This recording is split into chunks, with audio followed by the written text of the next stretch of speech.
Je mange mieux pour soigner mon diabète. C'est le thème de la formation en santé qui a réuni nutritionnistes, diététiciens, conseillers sportifs, diabétiques et autres personnes curieuses. L'objectif est d'amener le public à traiter ou à prévenir le diabète à base d'une simple et bonne alimentation. Ainsi, dans sa communication axée sur les aliments naturels à consommer pour prévenir le diabète, le diététicien gastronome Patrice Zivoido a parlé du diabète, ses causes et conséquences et surtout les comportements alimentaires à adopter pour y faire face. En présentation, s'articule sur 3 points. Le premier point, c'est de faire comprendre aux gens les aliments qui causent le diabète. Les aliments qui causent le diabète, par exemple, nous avons une cossette d'igname qu'on appelle téliba et le manioc qu'on appelle agbeli. Voilà des aliments et surtout la pâte de maïs qu'on consomme les soirs. Le deuxième point nous parle des aliments qu'il faut consommer pour prévenir et soigner le diabète. Alors pour prévenir le diabète, il faut partir d'abord du citron, du pamplemousse, des aliments de ce genre qu'on doit avoir et un petit déjeuner riche en fruits et non en bouillie. Et le troisième point nous parle des formes de cuisson. Les formes de cuisson qu'il faut adapter aux aliments pour ne pas s'exposer.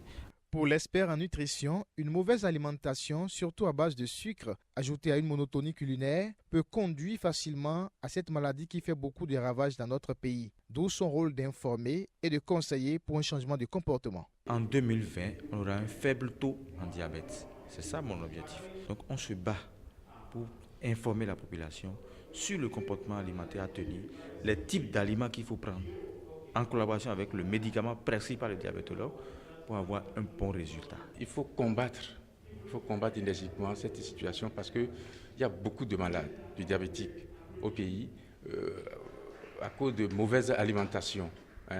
C'est pas bien. Par exemple, sur 40 présentés pour faire le dépistage, il y a 14 qui ont constaté qu'ils ont le diabète alors qu'ils ne le savaient pas.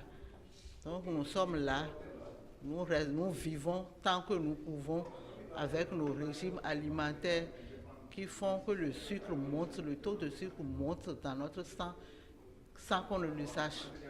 Mais avec son initiative, ça permet à chacun de nous détecter, de savoir qui nous sommes effectivement sur le plan santé. Au cours de cette formation, le rôle du sport dans la lutte contre le diabète a été également évoqué. Celui qui a le diabète, déjà, il faut déjà corriger une chose, parce que celui-là, quand on lui dit qu'il a le diabète, il pense déjà aux médicaments. Il oublie ne sait même pas que le sport est indispensable pour un diabétique. Des dépistages de diabète ont été également faits au cours de cette formation qui sera organisée les jours à venir dans les autres départements.